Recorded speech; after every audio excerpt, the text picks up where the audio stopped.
On va démarrer, hein, Jean-Jacques? Oui, Qu'est-ce que tu en penses? Voilà. Bon, ben, bonsoir à tous et bienvenue pour ce nouveau rendez-vous en ligne avec le CCLJ.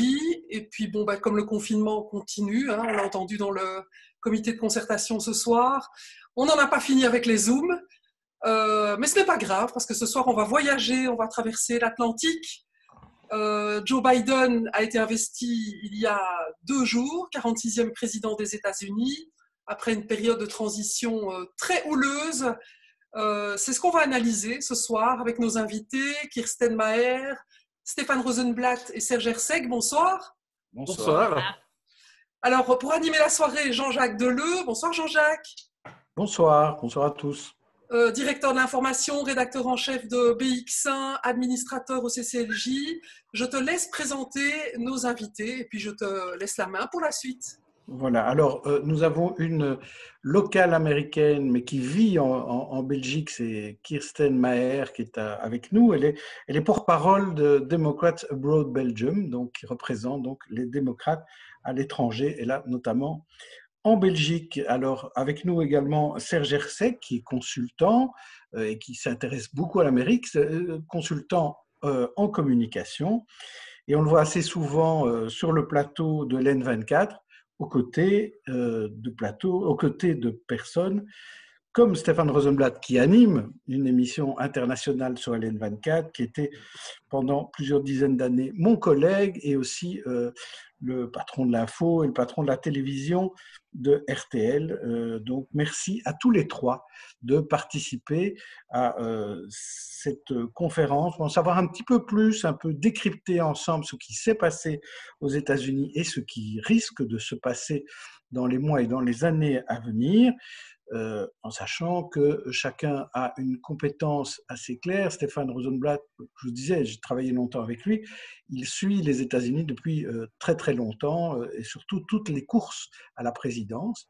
Et là, il a eu l'occasion de la suivre de près et à ses côtés, Serge Herseg également au sein de LN24. Alors, je vais commencer peut-être tout de suite par une première question, mais à Kirsten peut-être. Comment avez-vous vécu, comme démocrate vivant à l'étranger, ce qui s'est passé à la fois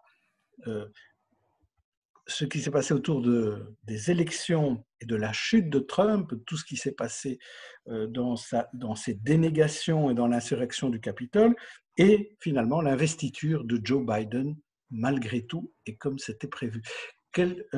Comment avez-vous vécu ces moments-là ? Avec grande difficulté. Franchement, nous avons tous subi une année 2020 assez dure, je crois, et j'ai vraiment espéré que 2021 va faire un début beaucoup plus dans le calme. Et voilà, non, après 6 jours déjà, il y avait une insurrection dans mon pays. Franchement, j'en ai déjà marre de 2021 d'un part. Mais moi, j'ai dit le 3 novembre, il y avait des choses qui ne me surprenaient pas. J'étais avec Stéphane Rosenblatt en scène à LM24 à ce moment-là, et j'ai dit si Biden gagnait, si Trump perd et Biden gagnait, deux choses. Trump va jamais admettre qu'il a perdu, jamais, c'est pas dans son caractère. Et la deuxième chose, c'est qu'il ne va pas assister à l'investiture le 20 janvier, parce qu'encore une fois, ça c'est quelque chose de trop grand pour lui. Il n'a pas une caractère pour admettre ni de défaits, ni pour changer des choses. Tout ce qui s'est passé, en plus de ces deux choses, bien sûr, je n'ai pas prévu. C'était incroyable, c'était émuant, mais dans une manière tellement affreuse. Le mercredi 6, je ne vais jamais oublier. Une mercredi après, c'était le deuxième impeachment de mon président. Et cette mercredi encore après, c'était l'investiture. Donc, franchement, je suis épuisée. Beaucoup d'émotions dans les deux sens. En tout cas, félicitations d'avoir prévu, d'avoir été une bonne voyante pour ce qui se passe aux États-Unis. On espère que vous nous ferez d'autres prédictions. Stéphane Rosenblatt, donc vous qui avez suivi de près, parfois d'un peu plus loin, plusieurs courses à la présidence aux États-Unis, en quoi celle-ci était finalement très différente des autres ? Parce que jamais une élection et jamais un président n'a testé de manière aussi systématique et avec autant de ténacité la résistance des institutions qu'il est censé défendre. Donald Trump est le garant de la Constitution américaine. Or, ici, il y a eu le fameux crash test de la démocratie, mais jusqu'au bout, y compris après son élection. Donc, c'est dans des conditions épouvantables où, à nouveau, la fragmentation, la cristallisation de l'opinion a été épouvantable tout au long, où les médias se sont rangés sur une ligne de partage idéologique comme jamais on l'a eu dans l'histoire américaine. Alors, sur base, c'est vrai, de divisions déjà existantes, sur base d'un ferment qui était inscrit en profondeur dans la société américaine depuis longtemps. Mais c'est vrai que Donald Trump a eu le génie, si on peut le dire, ou le mauvais génie, d'exploiter, comme personne n'avait pu le faire avant, ces ruptures, ces blessures, cette dépossession ressentie par une partie des Américains, de l'exploiter à des fins purement personnelles et de tester à nouveau jusqu'où c'était possible la résistance des institutions qu'il a voulu au bout du compte renverser, puisque après avoir perdu, il a essayé au travers de l'insurrection du Capitole de carrément empêcher la certification de ces élections. Donc, pour moi, il y a deux aspects. Il y a d'une part, effectivement, la résilience quand même extraordinaire d'institutions qui ont été testées, mais résilience jusqu'aujourd'hui. Oui, c'est vrai. Mercredi, la démocratie l'a emporté. Malgré tout, oui, c'est vrai, les juges ont validé les élections, les États ont validé les élections, la Cour suprême, oui, tout ça, c'est vrai. Mais aujourd'hui, le travail de Joe Biden est pharaonique. Et si la démocratie est sauvée jusqu'aujourd'hui, ce n'est pas pour autant qu'elle ne sera pas encore testée dans les années qui viennent, accompagnée en plus de défis énormes sur le plan social, sur le plan économique, sur le plan sanitaire, où la situation en Europe, je ne vais pas dire que c'est presque rien, parce qu'elle est dramatique chez nous, mais elle est épouvantable là-bas. Et on se rend compte à quel point les chantiers et à quel point le fameux carnage américain que dénonçait Donald Trump lors de son investiture il y a 4 ans est un effroyable carnage qu'il laisse à son successeur et je pense qu'il ne faut pas trop rêver. Enfin, ça, on en parlera peut-être après. On va se retrouver très vite confronté à des forces contraires. Alors, on va effectivement parler de ce qui va se passer dans un instant. Restons encore un petit peu, Serge Hersec, sur ce qui s'est passé. Stéphane, et beaucoup de journaux, de médias ont dit « la démocratie a gagné ». Est-ce que vous aussi, vous pensez que la démocratie a gagné? Est-ce que c'est aussi simple que cela, la leçon à tirer? Aussi simple que cela, probablement pas. Alors, quelle est gagnée, effectivement, puisqu'on voit qu'on a maintenant un président élu qui est installé, la vice-présidente, toute une équipe qui est constituée, qui s'est déjà mise au travail, et ça, c'est très, très réjouissant. Comme Stéphane l'a souligné, cette démocratie, elle a été plus que chamboulée, plus qu'attaquée pendant tout le mandat de Trump, et certainement dans la période préélectorale, où là, on a vécu quand même des choses complètement hallucinantes.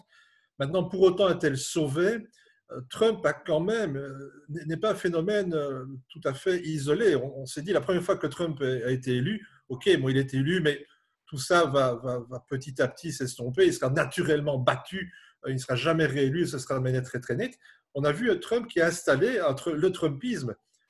Progressivement, les républicains ont fait place à une véritable idéologie, je pense qu'on peut le dire comme cela. Trump en est le leader. On l'a vu encore ces derniers jours porter cette idéologie, se raccrocher à cette base. N'oublions pas qu'il y a plus de 70 millions d'Américains qui ont voté pour lui.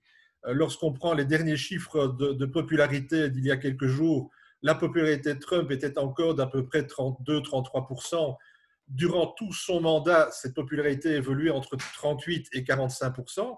Donc, on voit que ça n'est pas un effondrement de Trump. Trump n'est pas devenu persona non grata aux États-Unis. Et je pense que ça va être extrêmement intéressant de voir de quelle manière ce Trumpisme va évoluer. Par rapport à ce qui s'est passé, ben oui, je me réjouis que cette démocratie ait tenu. Ça a été rude, ça a été très, très difficile. L'apogée, c'est évidemment cette prise du Capitole, où là, on a quand même touché au fondement même de la démocratie, et plus largement que la démocratie américaine. Je pense que ça doit aussi nous ouvrir l'esprit à un questionnement plus large. C'est toutes nos démocraties sont finalement aujourd'hui en danger, et si ces idéologies qui sont portées par Trump et ces ultras sympathisants, elle touche l'ensemble des démocraties. C'est un plus large débat qu'on n'ouvrira peut-être pas ce soir, et je pense qu'on ne doit pas en faire l'économie, on ne peut pas l'ôter de nos réflexions. Stéphane Rosenblatt, le 6 janvier, lors de cette prise du Capitole, ces 45 minutes qui ont compté énormément, on a beaucoup parlé de coup d'État, de tentative de coup d'État. Maintenant qu'on est quelques jours après, tous les jours on apprend des détails supplémentaires.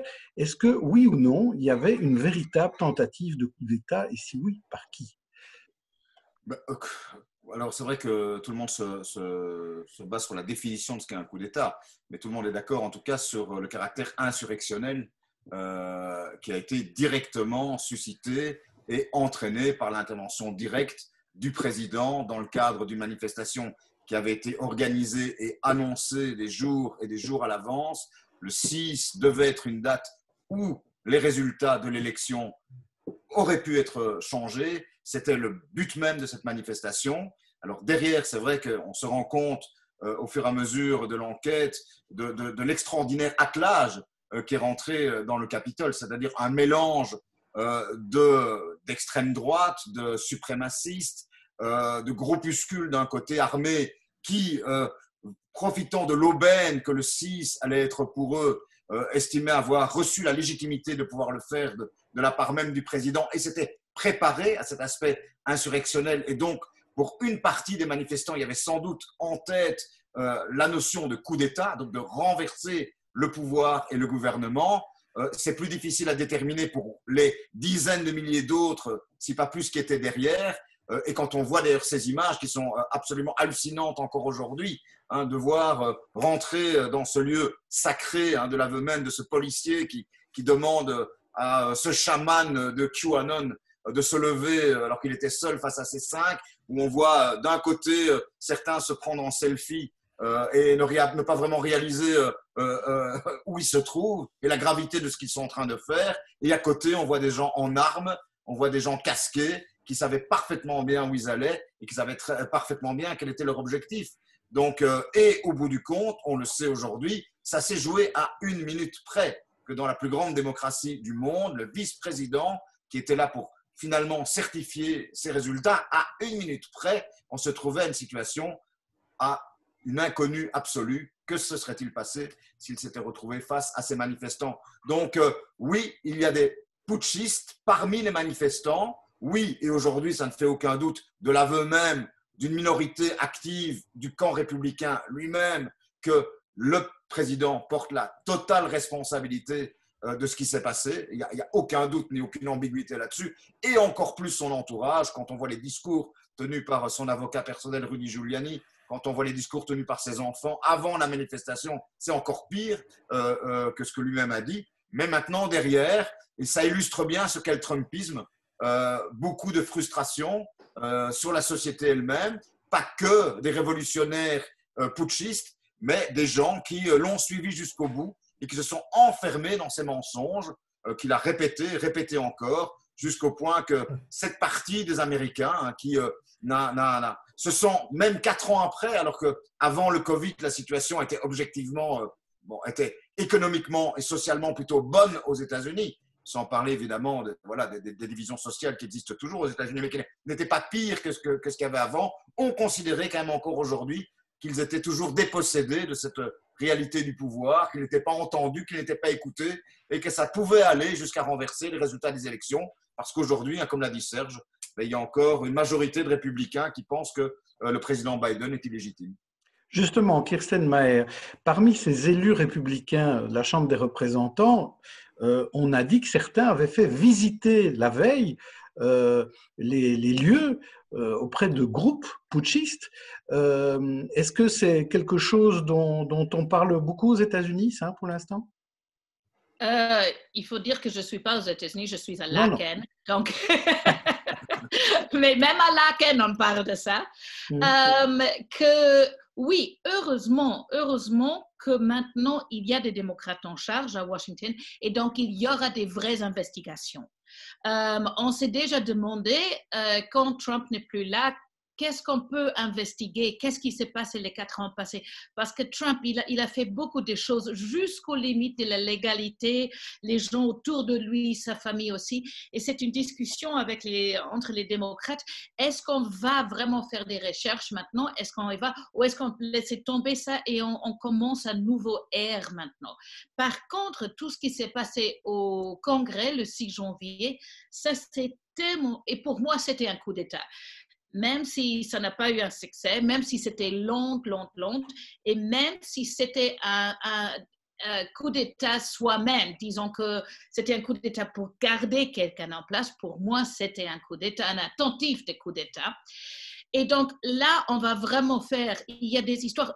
Quand je l'ai regardé en réalité, je crois un peu comme vous, il y a 2 semaines, on voyait vraiment des caméras que dehors, on voyait qu'il y avait des problèmes et tout ça. Et c'est maintenant, jour par jour, on voit un peu une vidéo ici, on voit quelque chose là. Et on s'est dit, mon Dieu, quand ils sont dans le bureau de Nancy Pelosi, on voit que les ordinateurs sont toujours ouverts, sont toujours en fonctionnant.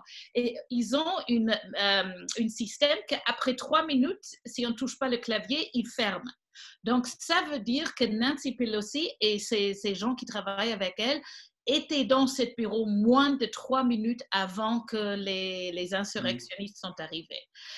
Donc, heureusement, c'est plus choquant. Le plus que ça passe, c'est plus choquant pour moi, les vidéos qu'on voit, ce qui s'est passé. Et le pire, que c'est toujours même les républicains qui savent, qui voient les mêmes vidéos que moi, renonce pas, le président ne dit pas, mon Dieu, ça c'était vraiment quelque chose, il faut voir comment ça s'est passé et pour éviter que ça se repasse encore une fois.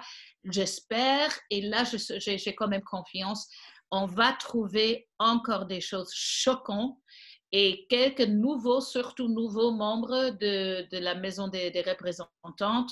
Je crois qu'il faut dire qu'en tant que démocrate à l'étranger, nous motivons déjà les démocrates partout dans le monde pour s'inscrire pour des votes pour cette année, parce qu'on espère que quelques de ces républicains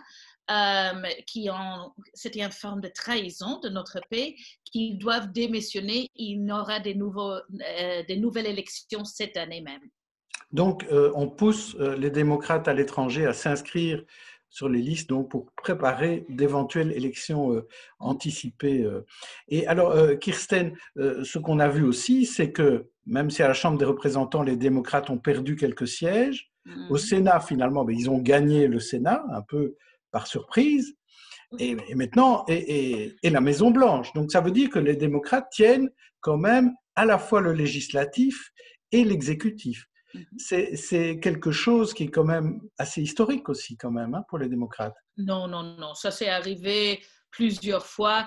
Le problème, il y a beaucoup de problèmes dans mon pays, mais il tient tout ça très, très fin. Il faut dire que dans la Maison des représentatifs, il y a tellement une grande gamme de démocrates, on ne peut jamais compter qu'ils vont tous voter comme les leaders le veulent. Et dans le Sénat, voilà, c'est 50-50. Et encore une fois, ça dépend si vous êtes un démocrate. Il ne faut pas oublier qu'un tiers des sénateurs dans la maison, dans le Sénat, ont des élections dans 2 ans déjà. Donc, ça, c'est cette fameuse mi-mandat, je crois. Et donc, tout le monde est déjà dans un esprit, on a très peu de temps pour réagir, on a très peu...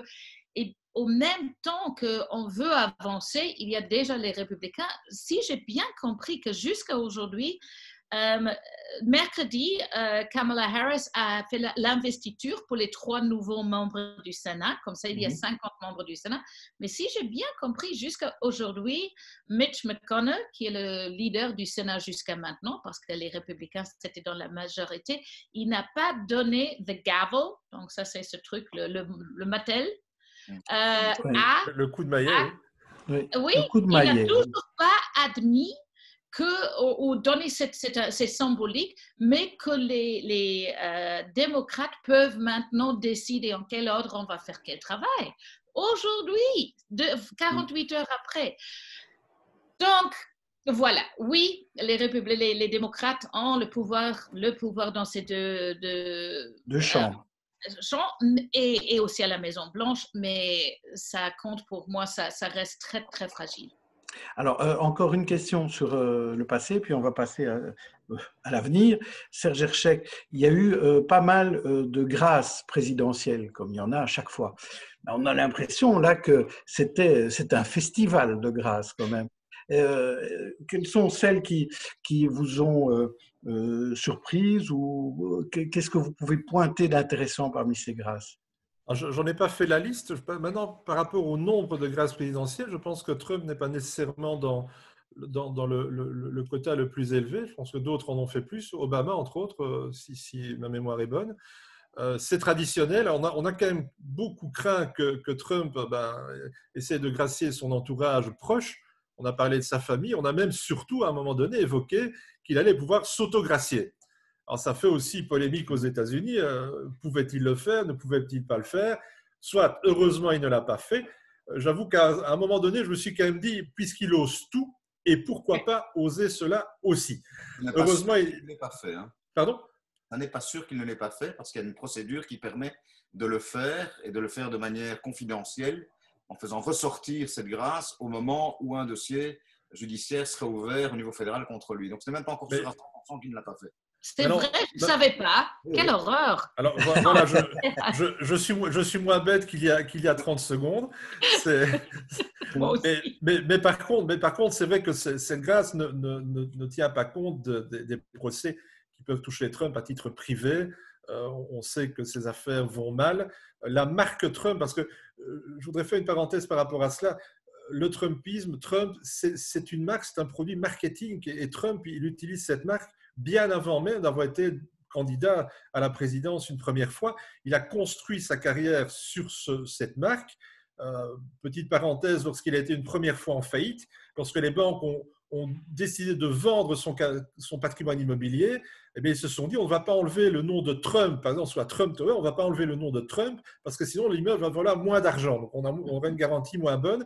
Et ils ont d'ailleurs à l'époque engagé Trump comme représentant de commerce quelque part pour défendre cette marque. Il était payé $500 000 par mois. Parenthèse fermée. Donc cette marque Trump, aujourd'hui, elle est évidemment mise à mal parce qu'il se fait vraiment lâcher. Je pense que ce qui s'est passé au Capitole, là, est une erreur stratégique pour lui énorme d'avoir poussé cette révolte parce qu'aujourd'hui, on le voit à titre privé, ses banquiers le lâchent, la plupart de ses donateurs le lâchent également. Et si Trump voulait encore exister, tant au niveau de ses affaires privées, mais aussi politiquement, parce que s'il veut revenir dans la bataille au niveau politique, aux États-Unis, on le sait, ça demande des moyens considérables. Je pense que là, il a véritablement hypothéqué ses chances, en tout cas à court terme, de pouvoir y arriver. Mais Stéphane Rosenblatt, il a un trésor de guerre, hein, Trump. Hein, il a récolté de l'argent. Oui, il a un trésor de guerre et de manière sans la moindre vergogne, puisque quand il a été battu, donc il a lancé une campagne de fonds pour sa défense devant les tribunaux des différents États, puisqu'il y a eu, on le sait, une soixantaine de jugements qui lui ont été tous défavorables. Et en fait, sur le bulletin de souscription, il était indiqué que 75% des fonds récoltés lui allaient directement. Donc, ce qui fait partie du personnage. Donc, il a un trésor de guerre, je crois actuellement, de plus de 700 millions de dollars qui sont dus à ses supporters les plus fidèles. Juste un petit mot juste par rapport à l'autogrâce. Il semblerait que dans la dernière période, évidemment, les événements du 6 ont tout changé. Hein, ça, il vaut bien se le dire. Y compris ces plans de relance politique, tout ça est totalement modifié. Et d'après ce qu'on sait, les républicains du Sénat lui ont fait comprendre que s'il graciait sa famille et s'il se graciait dans la dernière ligne droite, il ne pourrait rien faire pour lui lors du procès au Sénat qui aura bien lieu à partir de la semaine prochaine. J'imagine qu'on va en parler dans quelques minutes. Et donc, c'est dans la toute dernière ligne droite qu'il a renoncé à gracier son entourage direct, même s'il a gracié, parmi les grâces les plus spectaculaires, Steve Bannon, ce qui démontre d'ailleurs, là aussi, le mépris qu'il avait de toutes les procédures, puisque d'habitude, c'était le ministère de la Justice qui, selon toute une série de règles, lui soumettait une liste. Ici, il n'y a absolument rien qui lui a été soumis. Et jamais un président, non pas en nombre, comme l'a dit Serge, mais jamais un président n'a gracié autant de ses alliés politiques autant de représentants corrompus républicains, d'anciens gouverneurs républicains, et pas seulement d'ailleurs républicains, corrompus, d'hommes d'affaires corrompus. Donc, c'est des hommes qui lui devaient, des alliés inconditionnels, et c'est à l'image, effectivement, de toute sa présidence, où la seule chose qui a compté, c'était la loyauté à son égard, et comme on le sait, il y avait une confusion permanente entre soumission et loyauté. Quand il n'y avait pas soumission, eh bien, il y avait rejet. D'ailleurs, la preuve, les seuls qui n'ont pas été graciés dans toute cette bande, c'est son avocat personnel, Michael Cohen, qui avait collaboré avec le FBI. Donc, les seuls qui n'ont pas été graciés sont ceux qui ont collaboré avec les autorités, dont à nouveau le président est censé être le garant de l'intégrité. C'est-à-dire, il y a toujours une confusion entre son intérêt personnel et l'intérêt du président, clairement. Est-ce que vous savez, Stéphane, est-ce qu'on connaît le contenu de la lettre que Donald Trump a laissée à Joe Biden? Joe Biden y a fait allusion, mais n'a pas voulu la découvrir. Est-ce qu'on a quand même des éléments de cette lettre? On a des éléments parce que la secrétaire de presse qui maintenant donne des briefings tous les jours, d'ailleurs. C'est aussi un changement radical puisqu'on est revenu à une situation normalisée où il y a des briefings. Et elle répond aux questions surtout. Et elle répond aussi, oui. Même si elles sont tout aussi désagréables qu'avant et Biden ne va pas rigoler. Mais c'est clair que donc non, la lettre aurait été agréable et plutôt, je ne sais plus le terme qui a été utilisé. Généreuse.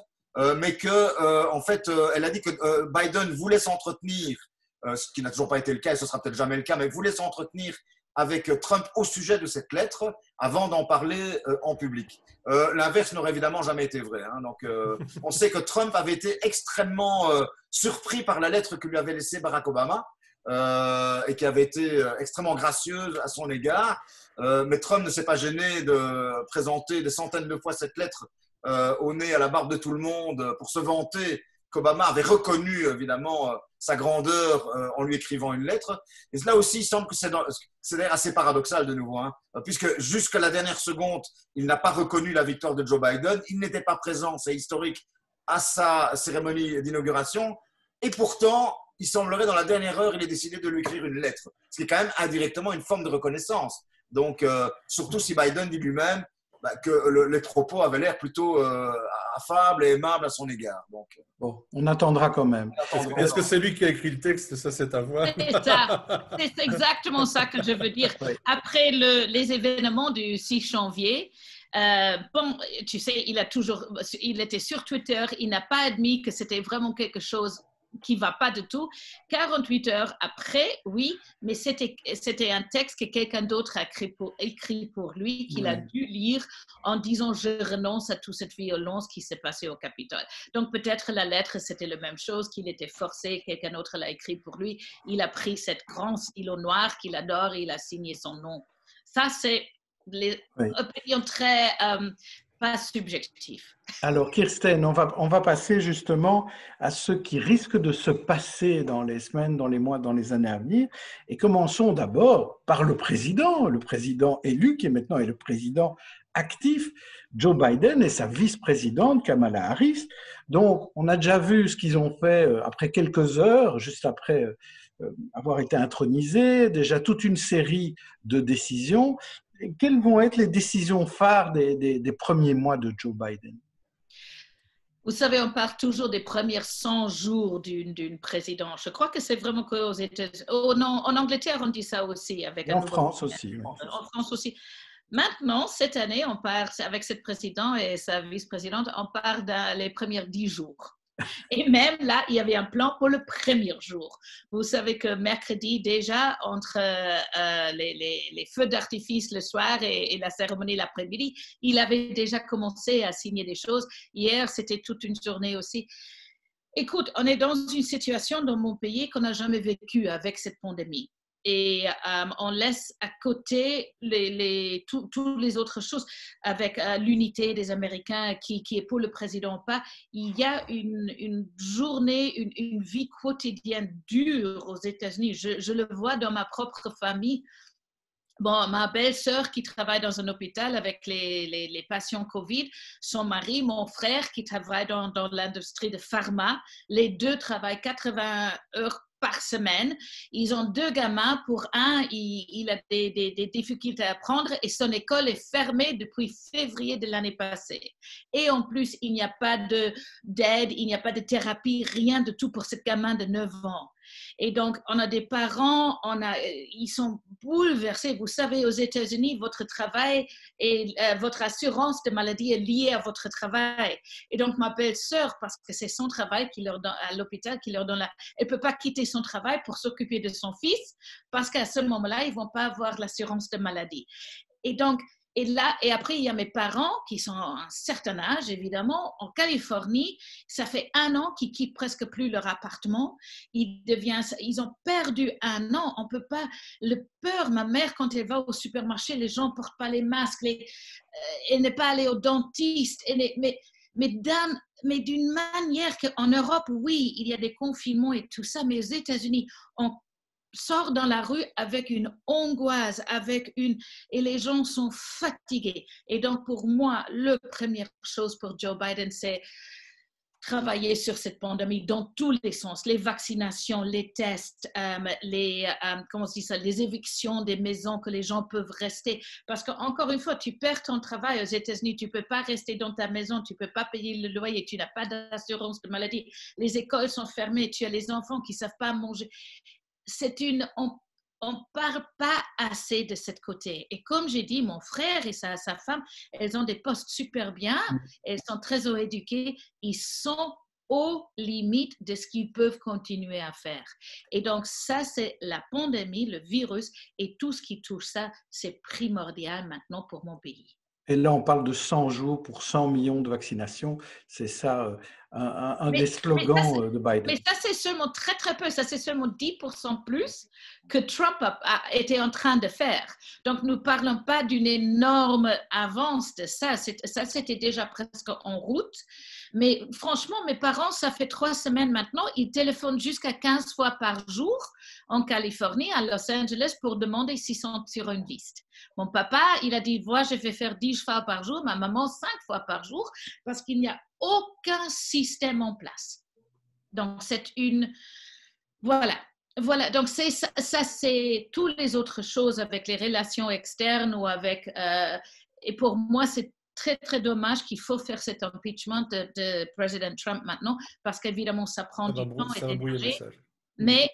Mais voilà, comme ils ont dit plusieurs sénateurs, moi, je sais très bien parler et marcher en même temps. Et donc, ils disent qu'ils peuvent faire les 2 choses. Mais oui. La pandémie et les effets de la pandémie, absolument numéro 1.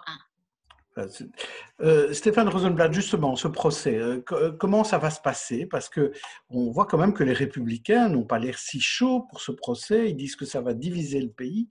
Comment ce procès va-t-il avoir lieu? D'abord, les républicains ne sont pas les seuls à le penser, hein, puisque, comme l'a dit Kirsten, une partie des démocrates le pense aussi.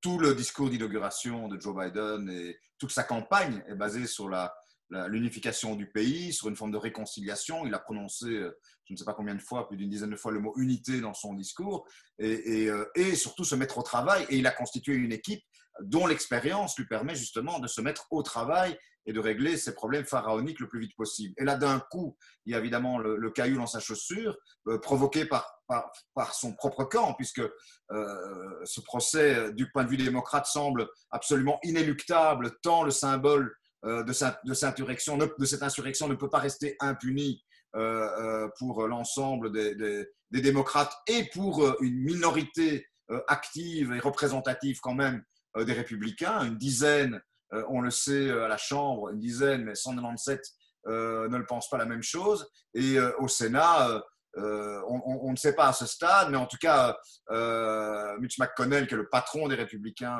au Sénat, lui a l'air plutôt enclin à laisser la porte ouverte à une éventuelle destitution. Et donc, c'est plus l'aspect symbolique. Les démocrates, Kirsten l'a dit, ont intérêt évidemment à ce que ce procès aille très vite. Ils avaient parlé d'un procès en 3 jours qui aurait pu déjà avoir lieu la semaine prochaine.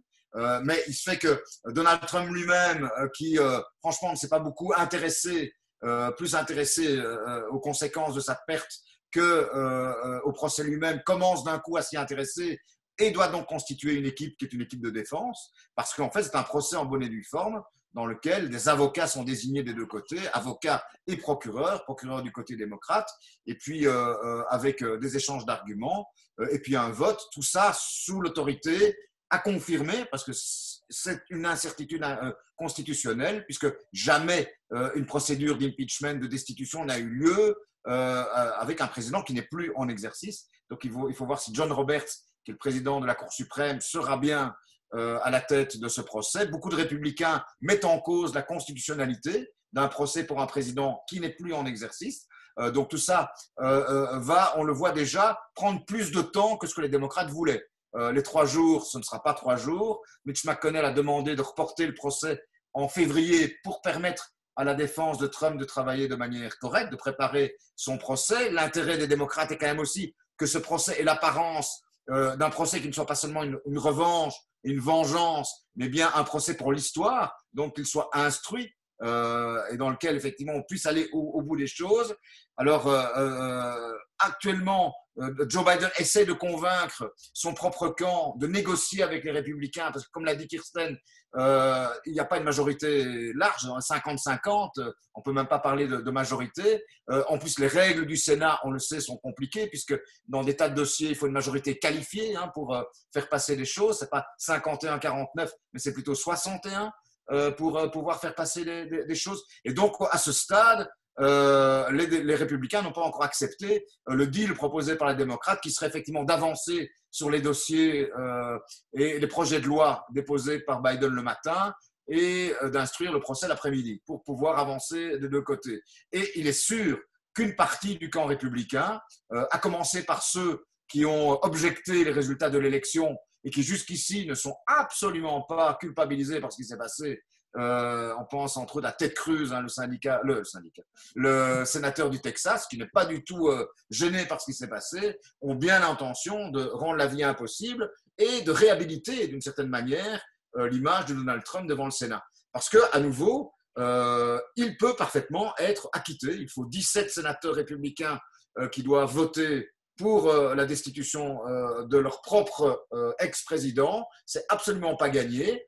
Et pour l'histoire, même s'il restera impeaché, enfin mis en examen ou mis en accusation par la Chambre, il peut très bien être acquitté et utiliser évidemment le bénéfice d'un acquittement pour la suite. Or, c'est évidemment pas ce que veulent ni les démocrates, ni une minorité républicaine. Alors on verra à quel point Mitch McConnell, justement, le patron qui lui voudrait bien se débarrasser du Trumpisme institutionnel, débarrasser, en tout cas il l'a dit d'ailleurs, le parti républicain du Trumpisme pour que la voie soit dégagée pour 2024. On va voir combien de sénateurs républicains il va entraîner dans son sillage. Mais donc on est reparti pour une guerre, cette fameuse guerre incivile dont a parlé Joe Biden dans son discours. Elle va s'étaler, qu'on le veuille ou non, à nouveau sous nos yeux dès la semaine prochaine. Oui, que vont devenir les républicains, Serge Hirschek ? Parce qu'on voit effectivement du tiraillement d'une minorité face à une autre minorité qui serait encore très pro-Trump, mais la masse informe qui se trouve au milieu, qu'est-ce que ça va devenir ? Est-ce qu'il y aura 2 partis républicains ? Je pense que c'est vraiment le risque aujourd'hui. On le voit, les républicains sont évidemment extrêmement divisés. Le Trumpisme a encore de beaux jours devant lui, à mon sens. C'est vrai que Joe Biden doit essayer de rassembler, tant que faire se peut, les Américains. Je rejoins ce que Kirsten disait tout à l'heure. Il est important de travailler probablement prioritairement sur tous les aspects de cette crise du Covid, parce que l'ensemble des citoyennes et des citoyens américains sont concernés par cela. Et là, ça se fait toutes tendances confondues, que ce soit les démocrates. On n'a pas beaucoup parlé des démocrates qui sont plus à gauche, qui sont un peu oubliés aussi par l'administration Biden. On pourra y revenir peut-être dans le jeu de questions-réponses. Les démocrates en tant que tels, les républicains classiques qui eux, sont évidemment inscrits dans une démarche démocratique et qui ont tout intérêt à faire en sorte que cette démocratie qui a montré combien elle était forte puisse continuer à se mettre au travail. C'est l'intérêt de tous aux États-Unis que cette Amérique puisse à nouveau fonctionner de manière beaucoup plus normale. Il n'en reste pas moins qu'il va y avoir un certain nombre d'empêcheurs de tourner en rond. côté républicain. Ceux-là, ça représente le fonds de commerce de Trump. Alors, qu'est-ce qu'ils vont devenir? Difficile à le dire aujourd'hui. Ce qui est certain, c'est qu'on l'a vu pendant la campagne électorale, très souvent, on l'a même constaté, et je crois que Kirsten et Stéphane seront là pour le dire, très souvent sur les plateaux, on a constaté qu'on parlait presque pas de Biden, on parlait que de Trump. Il occupait le terrain en matière de communication, il était extrêmement présent. On pouvait craindre que Biden élu, la prestation de serment passée, Trump continue à occuper le dessus du pavé et soit en première ligne au niveau médiatique. Il n'en est, pour l'instant, ce n'est pas ça. Il a plutôt disparu des radars, en tout cas depuis quelques jours. Biden a installé sa manière d'être. Biden, c'est quelqu'un de posé, de réfléchi. Il essaie d'amener de la sérénité. Il essaie également d'amener de nouveau de la bienveillance, ce qui évidemment qui était un mot qui ne fait pas partie du vocabulaire de Donald Trump. C'est vrai aussi que ce procès qui va démarrer dans quelques jours va permettre à Donald Trump d'à nouveau faire parler de lui, parce que les médias vont évidemment, de manière incontournable, devoir parler de lui.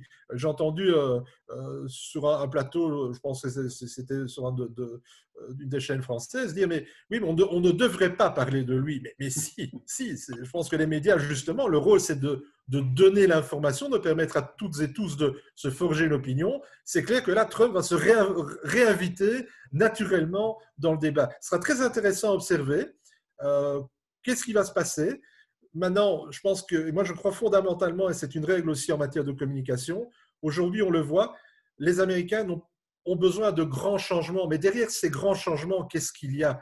Ils ont besoin, chacune et chacun, que ça change pour eux. Chacun est concerné, chacun a des besoins, et quand on parle de tout ce qui va se mettre en place par rapport à la crise du Covid, des vaccinations, c'est bien des personnes elles-mêmes dont on parle. Kirsten en est la preuve, elle a parlé de ses parents, elle a parlé d'enfants, c'est bien de personnes que l'on parle, de citoyens et de citoyens, et plus d'une masse de personnes dont il serait question. Je voudrais terminer notre tour de table et après on va passer aux questions des participants. Avec vous, Kirsten, pour peut-être dire, quelle que soit finalement l'issue du procès, que va devenir Trump? On avait parlé à un moment donné qu'il allait faire du média. Est-ce que s'il ne fait pas de politique, est-ce que c'est une possibilité? Je suis sûre et certain il va faire rien qui prend beaucoup d'énergie, où il faut vraiment travailler. Il a un certain âge et toute sa vie, c'était pas quelqu'un qui allait chaque jour au bureau et bosser. Il adore des réunions, il adore parler avec ses confrères autour d'un jour de golf. Il adore il est un showman. Il était toujours. J'habitais à New York à l'époque où il a commencé de sortir un peu de l'ombre de son papa. Et il était là toujours pour le show. Donc, à cet âge-là, maintenant, vraiment de mettre toute une média en route, de faire un travail sérieux, je ne le crois vraiment pas. Il n'a jamais fait. Pourquoi commencer maintenant? Il ne va pas... Pour la première fois, je crois que c'est vrai, on ne va pas avoir un président qui devient comment on dit ça, un grand statesman. Donc, quelqu'un qui... Un homme d'État. Un homme d'État, merci. Est-ce qu'il y a des femmes d'État aussi? J'espère que oui. Bien sûr. Ça s'appelle ministre d'État chez nous. OK. Donc, normalement, on peut toujours demander l'aide des anciens présidents pour certains cas où ils ont une certaine expertise. Je ne vois pas vraiment Trump dans ce rôle non plus. Moi, je crois vraiment qu'il va beaucoup pousser ses enfants, qu'il y a cette idée aux États-Unis que c'est une méritocratie, mais quand même, le népotisme, ça compte pour beaucoup, surtout dans cette famille. Et je crois que beaucoup de son énergie et tout ça. Par contre, il y a une théorie qu'on ne va pas le voir parce qu'il va être tellement débordé en ramassant l'argent à cause de tous les cas juridiques qui va tomber sur ses épaules. C'est un montant de choses de tous les côtés. Et voilà, donc il a besoin d'argent pour se défendre. Et là, il ne va pas avoir vraiment le temps pour faire le média, même pour se réinvestir dans la politique. Ça reste à voir. Je crois que Serge l'a dit l'autre jour, Stéphane l'a dit. C'est vrai qu'on n'a pas entendu les derniers mots de mon ex-président, mais j'espère que ça va être d'une autre manière. Alors, en tout cas, déjà, merci à tous les trois d'avoir participé à cette table ronde. Et maintenant, vous allez répondre aux questions, à mon avis, très précises, parce qu'on n'a pas pu parler de tout. Il y avait tellement de sujets à aborder sur ces après-élections américaines. Donc, Sylvie, je te laisse maîtresse de voir qui Voilà, demande la parole pour oui, poser les questions. si quelqu'un a une question à poser, il peut peut-être lever la main et lever son micro aussi. Ah, Jean-Marc, Oui, Jean-Marc. tu peux ouvrir ton micro. Voilà, tu ouvres ton micro. Voilà. Super. Est-ce qu'on a une idée du transfert de voix qu'il y a eu au moment où Donald Trump a été élu? D'abord, la quantité, qui étaient ces gens, et est-ce que ce sont ces mêmes personnes qui aujourd'hui ont revoté pour Biden? Est-ce qu'il y a déjà eu, en tout cas, est-ce que les personnes qui animent ce débat ont une idée? Est-ce que c'est une espèce de portion, comme on les connaît dans les élections en France notamment, d'électeurs assez volatiles et qui peuvent aller d'un côté ou de l'autre, et quelles sont les raisons qui les motivent? Est-ce qu'il y a des transferts? On va répondre à cette question-là, Stéphane Rosenblatt, peut-être. Est-ce qu'il y a des transferts entre démocrates et républicains? De nouveau, comme vous le savez, l'élection américaine n'est pas basée sur le vote. Le résultat n'est pas basé sur le vote populaire, hein, puisque c'est une élection indirecte avec un système par État. Alors, c'est vrai que Joe Biden a le plus grand nombre de voix que n'a jamais eu un président élu, puisqu'il est au-dessus de 81 millions de voix, et Donald Trump n'a jamais autant récolté de voix pour un président sortant, puisqu'il est à 73 millions de voix. Maintenant, c'est vrai que les démocrates ont extrêmement bien performé dans leur bastion, essentiellement à New York, sur la côte Est, et en Californie, où la mobilisation, évidemment, s'est traduite de manière quantificative par un apport extrêmement important de voix, mais dans des États qui n'étaient pas décisifs, puisqu'ils étaient déjà acquis aux démocrates. Et comme vous le savez, là où ça s'est joué, c'est-à-dire dans tous ces fameux États de la Rust Belt et les États du Middle West, on l'a dit, le Michigan, enfin tous les États où il y a eu ces contestations, finalement, les démocrates n'ont fait là que récupérer, en l'amplifiant à peine les voix qu'avait récupéré 4 ans auparavant Donald Trump, qui avait lui-même gagné à quelques dizaines de milliers de voix chaque fois dans chacun de ces États. Donc, sur le plan de transfert de voix, en fait, les démocrates ont récupéré dans les États industriels cette partie qui a été extrêmement déçue par le fait, en plus, que les promesses de Donald Trump, comme l'a dit Serge, de changer leur vie au quotidien, hein, les promesses par rapport à l'industrie du charbon, le retour, la réouverture des aciéries, etc., ne s'est pas fait.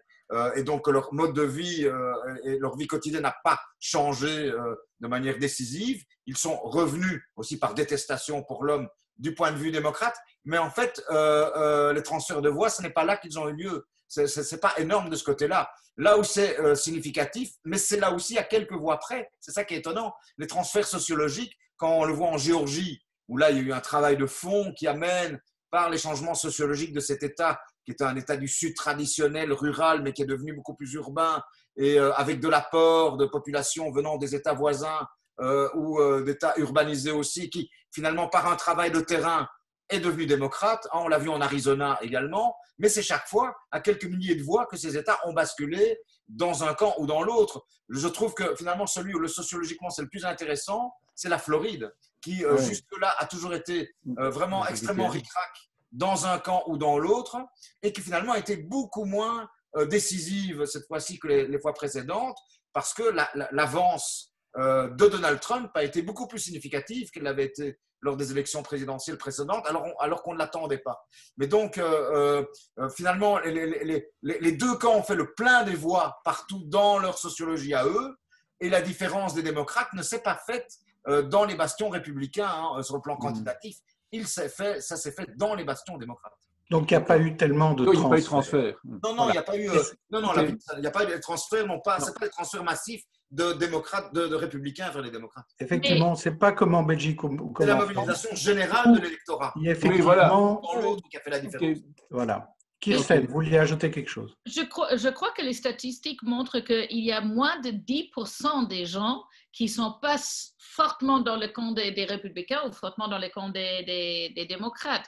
Donc, quand on n'a que deux partis, c'est assez clair dans quel parti tu vas parce qu'il y a les deux extrêmes des deux partis ici. Donc, tu sais d'une manière déjà assez simple dans quel parti tu vas. Donc, c'est souvent les gens, les centristes, il y avait beaucoup plus avant, ils sont très, très peu. Et donc, l'idée maintenant pour les démocrates, les dernières élections, c'était pas vraiment chercher de convaincre les gens, plutôt Trump, de venir côté démocrates, mais il y a beaucoup, beaucoup de démocrates qui n'ont pas l'habitude de voter et allez les faire voter. Voilà, ok. Il faut Alors, aussi d'autres peut-être questions? juste Oui, Serge, encore rapidement. un petit mot. On avait parlé d'ailleurs d'un raz-de-marée démocrate et lorsqu'on a vécu cette soirée électorale en direct, on n'a pas vu du tout apparaître ce raz-de-marée et au contraire, au fil des heures qui passaient, les résultats étaient de plus en plus serrés et puis on connaît évidemment l'issue du scrutin. Donc c'est clair que… Pardon ? Lié au vote lié au vote par correspondance, c'est ce que Ouais. je veux dire, qui a été évidemment beaucoup, beaucoup plus important que pour l'élection précédente et qui a bien sûr influencé de manière considérable la manière dont les choses se sont déroulées et certainement la manière dont le résultat a pu se forger. Merci. Très bien. D'autres questions? Oui, Joseph, je vois. Vous pouvez Et ouvrir après, votre Léon. micro. Il faut ouvrir le micro, Joseph. Voilà. Peut-être m'entendez-vous maintenant. Oui. Oui. Moi, je voudrais poser une question. Est-ce que vous pensez que les médias européens sont dignes d'intérêt? Quand on voit ce qu'ils font par rapport à tout ce qui se passe aux États-Unis et à leur manque de réflexion, il est évident que ce qui s'est passé au Capitole était lamentable, mais il était encore plus lamentable de nos médias de croire que quelques centaines d'individus déchaînés pourraient renverser une démocratie. C'était absurde depuis le début. Ça n'a aucun sens. Il y a tellement aussi aux médias européens à s'occuper de l'Europe au lieu de s'occuper des États-Unis.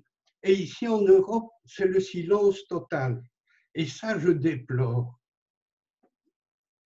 Je ne sais pas qui veut répondre à Serge. Je veux bien me lancer dans l'aventure. Déplorable, chacun son opinion. Je pense que de toute façon, il fallait souligner, et peu importe le nombre, je pense qu'il y a aussi le signe qui est donné. Quant à ces médias européens qui sont déplorables, je vous invite à rejoindre les médias que Jean-Jacques, Stéphane et moi fréquentons, puisque eux sont excellents et délivrent une bonne information et ouvrent la place précisément à la réflexion, à la critique. Et le troisième point, sur l'aspect plus se tourner vers ce qui se passe en Europe, là je l'ai dit tout à l'heure, je pense en quelques mots, c'est clair que ce qui se passe aux États-Unis, c'est cette montée en puissance de mouvements d'extrêmes.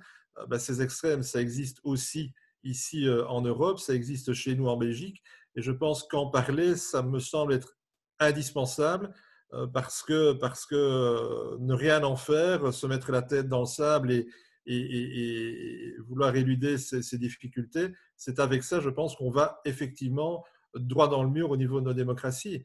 Après, la manière dont on en parle, la place qu'on lui donne, la manière dont on peut finalement être force de proposition et prendre attitude par rapport à cela, là, c'est clair que pas de dogmatisme, on fait ce qu'on peut et chacun doit pouvoir amener sa pierre à l'édifice. Oui, je voudrais seulement ajouter que moi, j'ai déjà un certain âge et j'ai jamais connu la guerre, j'ai jamais connu tout ça. J'ai vécu avec la démocratie toute ma vie. Et donc, je l'ai pris en tant que l'amour de ma mère. C'est toujours là et je ne dois pas m'occuper de ça. Mais ce n'est pas ça. La démocratie est aussi quelque chose de très fragile. Si on ne s'occupe pas, si on ne pas faire un effort, ça peut mourir et ça peut mourir avec violence. Et c'est clair que ce jour-là, quand j'ai regardé l'insurrection au Capitole aussi, j'ai jamais pensé qu'ils vont avoir du succès. Il y avait quand même des soldats autour, ils ont envoyé l'armée après. J'avais jamais peur pour mon pays ce jour-là, mais ce que ça a montré, c'est que, écoutez, ça peut arriver partout. Et on n'a pas besoin de beaucoup de gens, on a besoin de quelques extrémistes et on a besoin de quelques gens qui sont dans le pouvoir, qui ne mettent pas fin à ça et qui ne mettent pas « ça ne va pas » et ça peut continuer. Et ça, ce n'est pas seulement aux États-Unis, on a ces mêmes problèmes partout en Europe. Stéphane Rosenblatt, pourquoi les médias européens s'intéressent à ce qui se passe en Amérique? Parce que d'abord, l'Amérique, c'est l'Empire, c'est le centre de l'Empire. Je prends toujours cette image. C'est la plus grande puissance mondiale qui détermine. Derrière la Chine maintenant. Oui, d'accord, mais sur le plan, quand on parle du soft power américain, c'est-à-dire il n'y a pas de soft power chinois, c'est-à-dire la capacité que l'Amérique a eue depuis la fin de la Première Guerre mondiale et encore plus la Deuxième Guerre mondiale d'influencer le monde et en même temps de créer un pouvoir de répulsion, mais de très grande attraction au travers de son système démocratique en tout cas. Et donc c'est vrai qu'il y a avec tout ce que ça détermine derrière comme influence sur le plan culturel, sur le plan de la culture populaire, le cinéma, la littérature. Et donc voilà, quand l'Empire tremble comme ça s'est passé en son cœur, c'est évident que l'impact est gigantesque parce que c'est peut-être qu'un avertissement, ce qui s'est passé au Capitole, mais cet avertissement, il est reçu 5 sur 5 dans la multitude de pays qui sont déjà ou en voie de devenir des pays totalitaires et à qui, pendant un avenir en tout cas prévisible, les Américains ne pourront plus donner de leçons parce qu'on ne s'identifiera plus à ce qui était quand même le cœur du système, même si c'est un pays où, on le sait, les inégalités sociales, raciales et autres sont immenses, mais il y a quand même, voilà, il y a un modèle qui est un modèle, qu'on le veuille ou non, qui a inspiré, comme on l'appelait, le monde libre, comme on l'appelait aujourd'hui. Mais c'est clair que, oui, à Moscou, à Pékin et dans beaucoup d'autres capitales, y compris des pays alliés, à l'est de l'Europe, aux Philippines, en Asie, on se réjouit de la fragilité du système américain. Donc c'est normal qu'on en parle énormément. Et on n'a pas fini d'en parler, parce qu'il y a un aspect dont on n'a pas du tout parlé, qui est effectivement la manière, non pas dans les médias européens, mais les médias américains eux-mêmes se sont adaptés et se sont alignés sur la division de ce système, avec une polarisation mais abominable des médias qui font qu'aujourd'hui, l'opinion américaine, elle-même, pour une bonne part d'entre elles, ne participe plus à cet échange de vues démocratique et à cette opposition des points de vue et des arguments, puisqu'elle s'identifie totalement aujourd'hui à des médias qui lui sont totalement dédiés au travers des réseaux sociaux, au travers des journaux ou des chaînes de télévision. Et c'est là où on a bien intérêt, contrairement à s'intéresser à ce qui se passe aux États-Unis, parce qu'il y a encore beaucoup de choses dans le modèle américain, pour le meilleur et pour le pire, qui peut encore nous arriver derrière, y compris dans la manière dont les médias couvrent l'information. Très bien. D'autres questions? Il y avait Léon, je crois, qui voulait poser une question, et après ce sera Muriel. Léon, il faut ouvrir le micro. Voilà, on écoute. Est-ce que Trump peut former un troisième parti patriote? Et est-ce qu'il a encore un avenir politique avec toutes les casseroles judiciaires qui l'attendent? Stéphane Rosenblatt, vous répondez à cette question-là? Kirsten y a déjà en partie répondu. Je pense que d'abord, c'est un opportuniste. Il se décidera au moment venu quand son intérêt le guidera et pas autre chose. Alors aujourd'hui, son pouvoir disruptif sur le Parti républicain, il est très important. On l'a dit, il y a des élections à la mi-mandat dans 2 ans et à la Chambre des représentants. Beaucoup devront passer par l'aval de Donald Trump pour ne pas se retrouver avec un opposant, c'est-à-dire un Trumpiste, face à eux aux élections primaires, puisque dans le système américain, avant d'aller au vote des électeurs en élection générale, vous vous retrouvez face aux électeurs de votre propre parti. Maintenant, moi, je ne crois pas autant je crois à un mouvement, et ces mouvements, on les a déjà vus aux États-Unis, autant je ne crois pas à un troisième parti. C'est-à-dire que soit le mouvement patriote dont vous parlez devient le Parti républicain, et comme l'a dit son fils Don Jr., le Parti républicain n'existe plus. Juste le 6 d'ailleurs, avant que tous ces manifestants aillent vers le Capitole, ils ont dit le Parti républicain n'existe plus, c'est le parti de Donald Trump. Alors soit le parti de Donald Trump devient, le parti républicain devient le parti de Donald Trump, mais je ne crois pas honnêtement à un troisième parti. Il y aura une lutte au sein du parti républicain pour la domination en son sein, et là les jeux sont encore ouverts aujourd'hui, même si l'étoile de Donald Trump quand même a sérieusement pâli, parce qu'à nouveau, beaucoup d'Américains, quel que soit leur camp, sont quand même révulsés par ce qui s'est passé et par le rôle qu'il a joué. Mais enfin, la partie est ouverte, mais je ne pense pas qu'il y ait de place pour un vrai troisième parti à côté du parti républicain.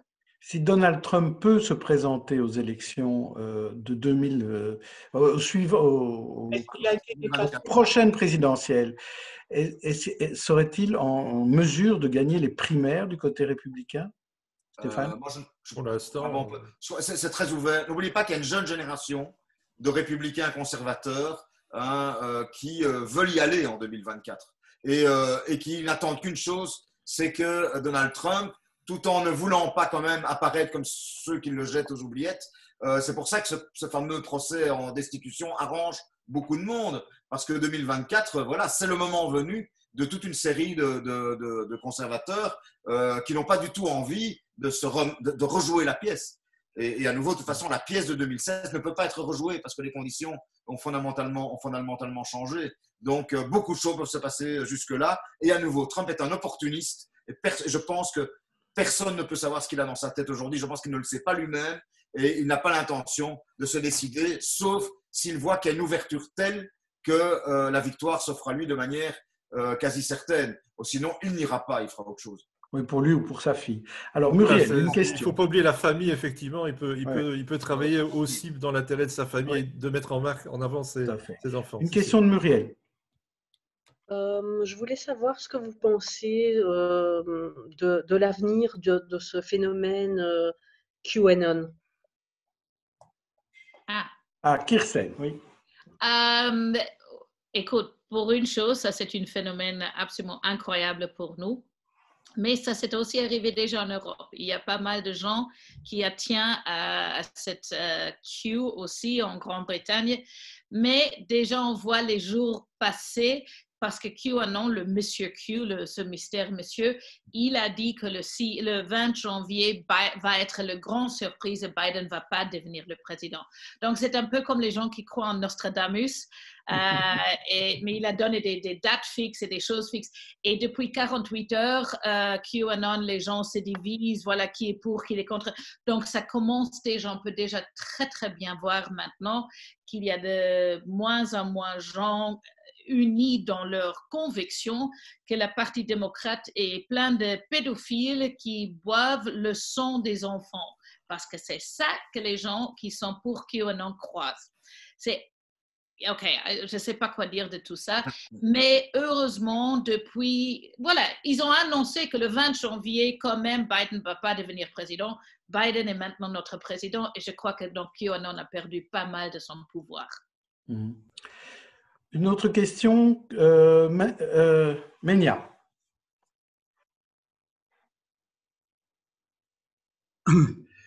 Oui, d'abord un grand merci à tous les... à tous les protagonistes de ce débat. Je crois que c'était d'une excellente qualité. J'ai appris beaucoup et j'étais très heureux de rencontrer Kirsten, que j'ai rencontrée dans une autre vie. Oui. Qui est une femme remarquable qui, notamment, elle n'en a pas parlé, mais elle a joué un rôle très important pendant les événements de Kiev en Ukraine, où elle était une des plus que observatrices, une des militantes, je dirais, en faveur du processus démocratique en Ukraine. Voilà, donc ma question, surtout à Kirsten, est-ce qu'au sein du Parti démocratique, on ne peut pas s'attendre à certaines tensions entre l'aile gauche et le reste concernant certains dossiers de politique étrangère, Moyen-Orient par exemple, Iran, mais aussi sur le plan intérieur, politique sociale, etc.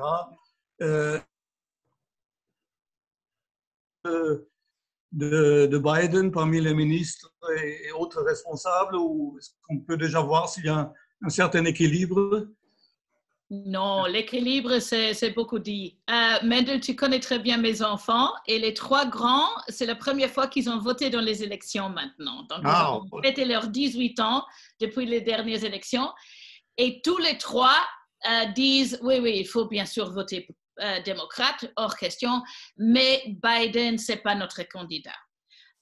Donc, mes enfants sont absolument, voilà, ça fait pas aussi un part de vivre tellement de temps en Europe et hors des États-Unis, socialistes. Pourquoi on a tellement de choses aux États-Unis qui sont pas pour tout le monde, qui sont réservées pour une certaine partie. Donc, déjà dans ma famille, il y a des très fortes questions et des disputes même concernant cette division dans les démocrates. Mais ça, c'est la nature des choses. Quand on n'a que 2 partis, on va avoir une grande gamme de positions différentes. Et maintenant, avec une nouvelle génération, moi, je fais partie de la vieille génération, mais j'ai tellement de confiance dans les jeunes qui vont forger quelque chose, qui vont faire des choses neuves, parce que mes enfants n'ont aucun intérêt que les choses se calment, que les choses viennent comme avant. Ils ont dit, mais ce n'était pas bien en 2015, 2016, bravo avec Obama, mais le pays était toujours trop, le capitalisme, trop ça. Et ce n'est pas seulement mes enfants qui disent ça. Il y a une énorme division dans les démocrates entre les générations. Et ça, comme Stéphane et Serge viennent de le dire, que le parti républicain, on va avoir des grandes disputes pour les pro-Trumpisme et les contre-Trumpisme. Il ne faut pas du tout penser que les démocrates vont avoir 4 ans de paix parce que dans la partie démocrate, c'est sûr et certain qu'il y aura une certaine rupture aussi, malheureusement. Mais c'est le fait des choses. On ne peut pas... Voilà, il y a toujours une nouvelle génération et des nouvelles idées. Et avec cette partie gauche aux États-Unis, je suis sûre qu'ils vont devenir plus puissantes, mais les vieux comme moi doivent ficher les camps d'abord. On verra ça en 2024. Il y aura une bagarre assez forte alors entre les républicains plus jeunes et les jeunes démocrates. Alors, une autre question. Il y a une question d'Alexandre qui nous a demandé en conversation. Très bien, Alexandre, vas-y. Je ne sais pas si vous la posez ou si tu veux que je lise ta question. Tu peux la lire. Dans le Monde du 19 janvier, on a sous-estimé l'élément antisémite du soulèvement du Capitole. Pierre Birnbaum, historien spécialiste de l'histoire des Juifs de France, revient sur l'attaque du Capitole, propos recueillis par Valentine Faure. Qu'en disent nos orateurs? Est-ce que quelqu'un a un commentaire à faire là-dessus? Oui, de toute façon, c'est intrinsèquement lié à une partie de ceux qui étaient présents dans le Capitole, puisque étaient présents. Poser ma question plus largement. Alexandre veut préciser ça. Oui, plus largement, c'est peut-être dans cette histoire le rapport entre le Trumpisme et la communauté juive aux États-Unis aujourd'hui. Voilà, on peut être plus large. Ok. Stéphane? C'est-à-dire que, comme on le sait, Trump a joué sur une double ambiguïté. La première, sur un fond d'antisémitisme qui est lié au suprémacisme en tant que tel, et que finalement, il n'a que très pâlement condamné quand il y a eu des débordements liés à l'extrême droite. Parallèlement à ça, se cachant derrière un paravent finalement assez facile, qui était son beau-fils, Jared Kushner, lui-même grand ami d'Israël, et comme si ça avait suffi. Maintenant, c'est vrai qu'il s'est adjoint quand même la sympathie d'une partie quand même, non pas majoritaire, on le sait bien, mais une partie quand même très active de la droite juive américaine, au nom d'une seule chose, qui a été, et là il faut le reconnaître, une défense inconditionnelle, mais pour des raisons qui n'avaient rien à voir avec la sympathie vis-à-vis de la culture juive, de sympathie, de défense absolue des intérêts du gouvernement israélien en place, qui, on le sait, relève autant de la défense des intérêts d'une partie significative de son électorat, c'est-à-dire l'électorat évangéliste qui fait une grande différence entre le fait de défendre le sionisme et défendre le judaïsme. Comme on le sait, ça n'a absolument rien à voir, parce qu'on peut parfaitement être antisémite et vouloir évidemment que Israël prospère, enfin en tout cas dans l'esprit des évangélistes. Et c'est vrai que voilà, Donald Trump, durant tout son mandat, a fait, et ça il faut bien le reconnaître, ce que beaucoup d'autres, y compris les démocrates, avaient dit qu'ils feraient et qu'ils n'ont jamais eu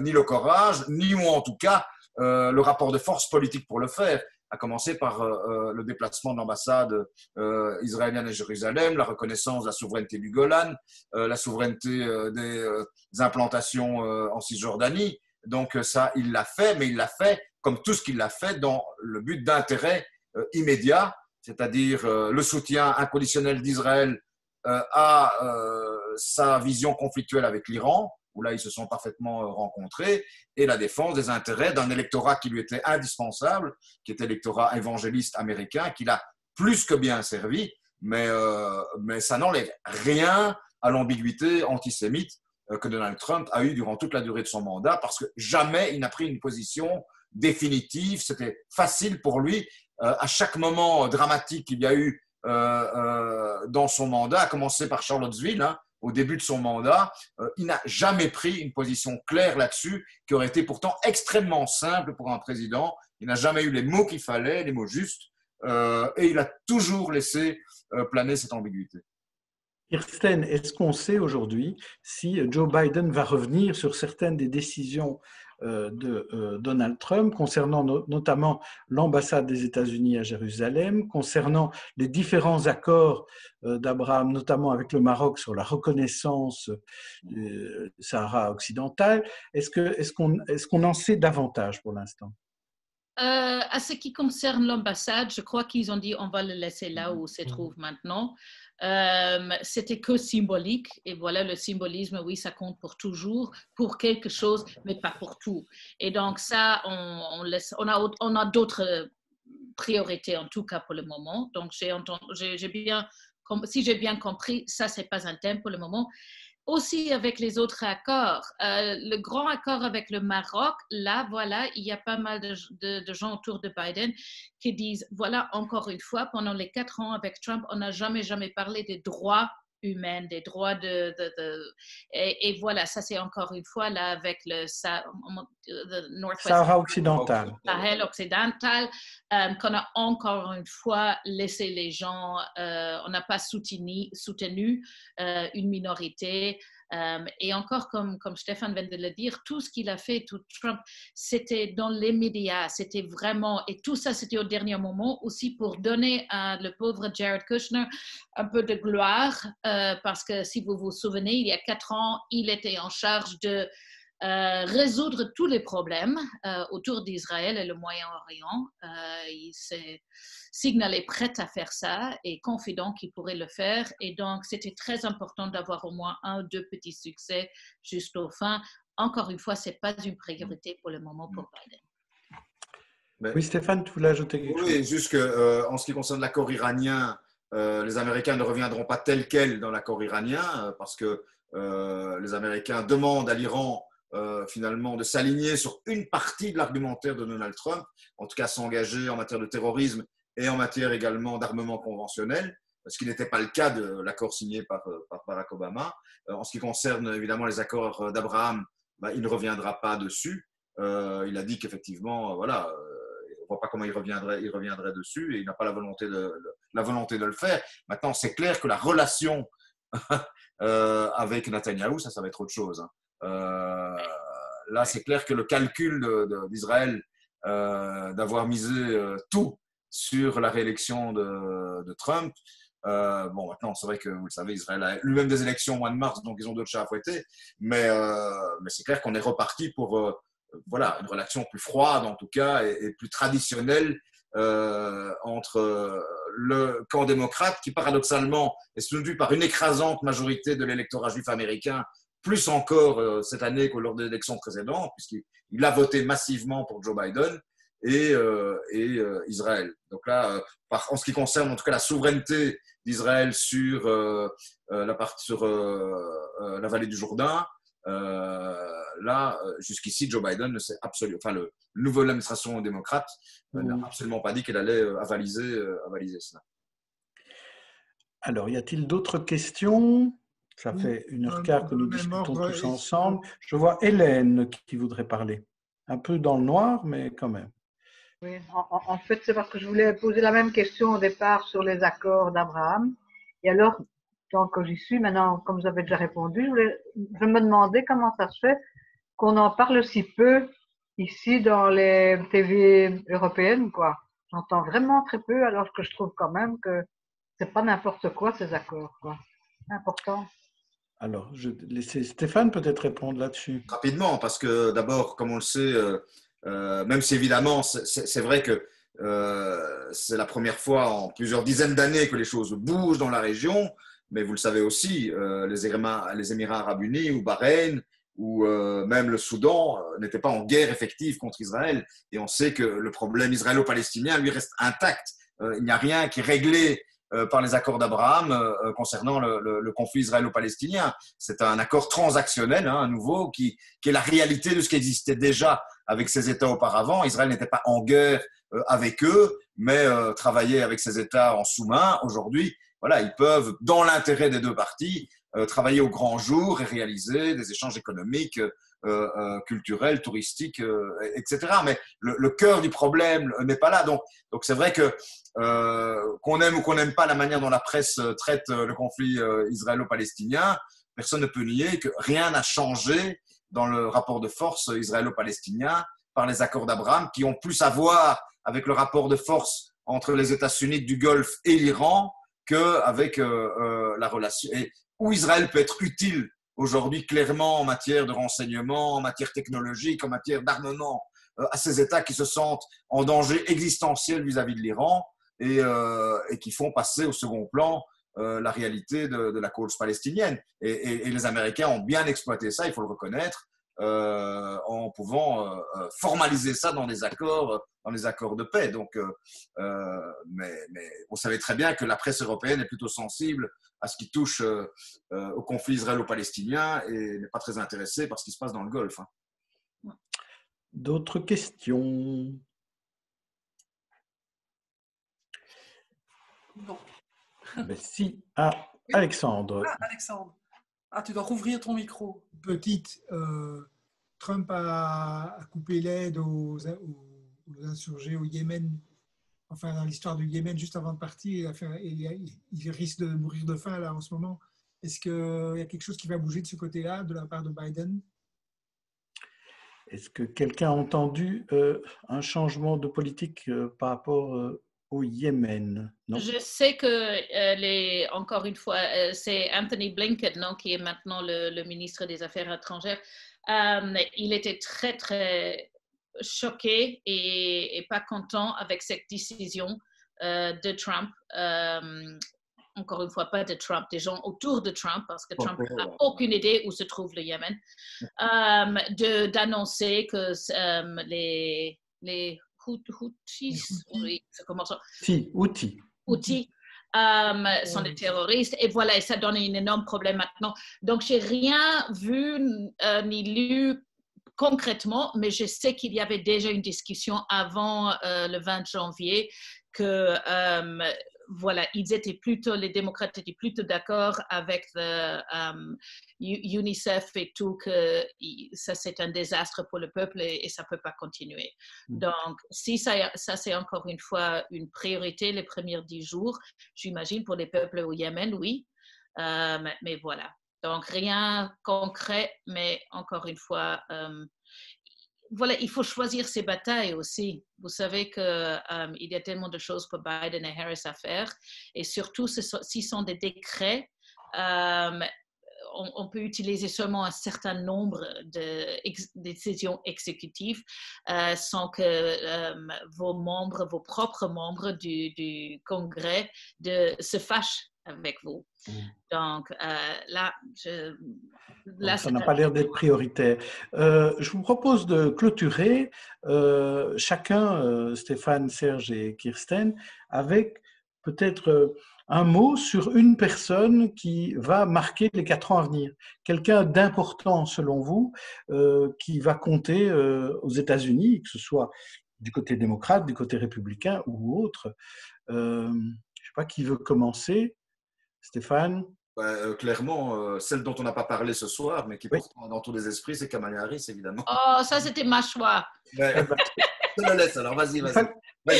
Alors, Kirsten, oui, Kirsten, parlez-nous de Kamala Harris et en quoi elle va compter particulièrement pendant ces 4 ans, parce que finalement, elle n'est que vice-présidente. Stéphane sait très bien comme je l'adore quand on était en scène pour l'investiture mercredi et elle a pris les mots sur la Bible et tout ça, j'ai pleuré. Elle est symbolique, elle est une femme hyper intelligente, hyper tout ça,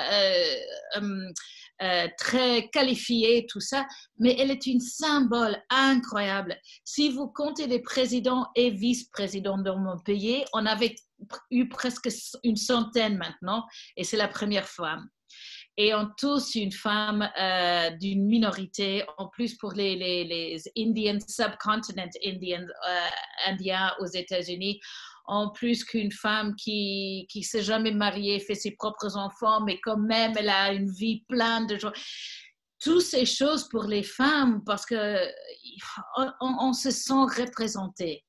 Et voilà. Et bon, bien sûr, quelque chose que je trouve super intéressant, pas beaucoup en Europe, mais très peu aux États-Unis, c'est l'âge de Joe Biden.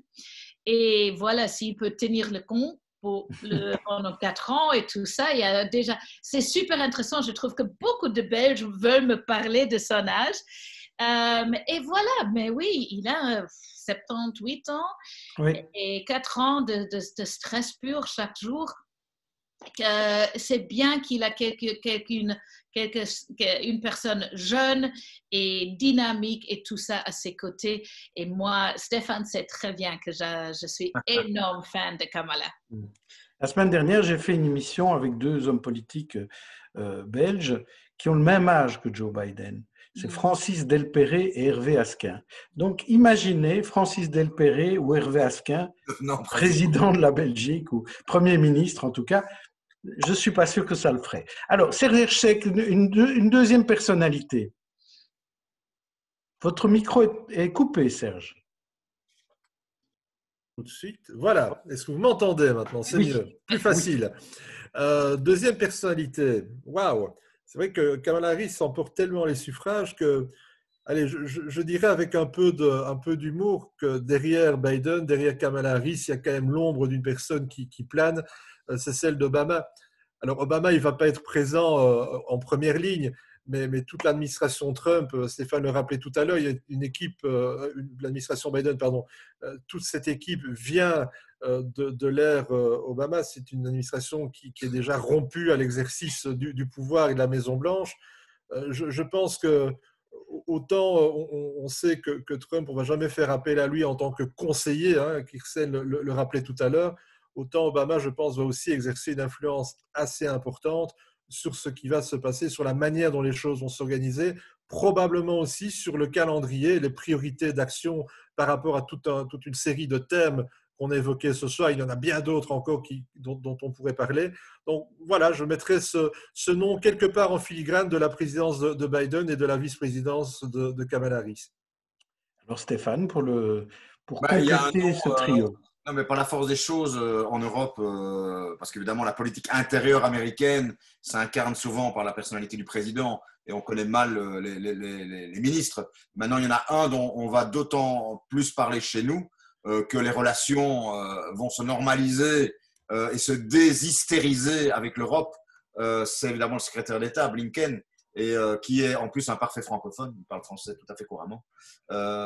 Et donc, c'est un visage qu'il faut apprendre à connaître parce que c'est une des choses qui, même si elle n'est peut-être pas fondamentale pour l'avenir immédiat des Américains, mais il est fondamental pour nous, c'est évidemment lui qui va incarner l'évolution de la politique étrangère américaine. On va retrouver une forme de multilatéralisme, on va retrouver une forme de discussion normale dans lequel les intérêts américains sont défendus pied à pied. Et je pense qu'il ne faut pas s'attendre à des fantastiques cadeaux venant des Américains en matière entre autres de traités commerciaux, de relations avec la Chine ou ailleurs, mais ce sera le visage de la civilité retrouvée et d'une forme d'amitié traditionnelle existant en tout cas dans les rapports directs entre les Européens qui sont ravis de retrouver leur zone de confort qu'ils avaient perdue, même si, comme l'a reconnu d'ailleurs Charles Michel, le président de la Commission européenne, Conseil européen.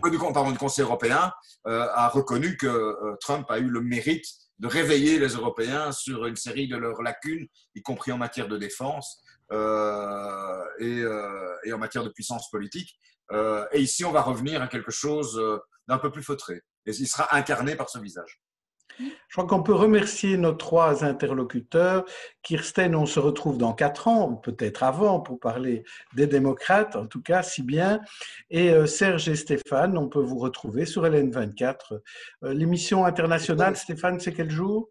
Déjà mercredi prochain, il y aura une émission sur la première semaine. Je préviens Kirsten parce que il y a sur la première semaine de Joe Biden.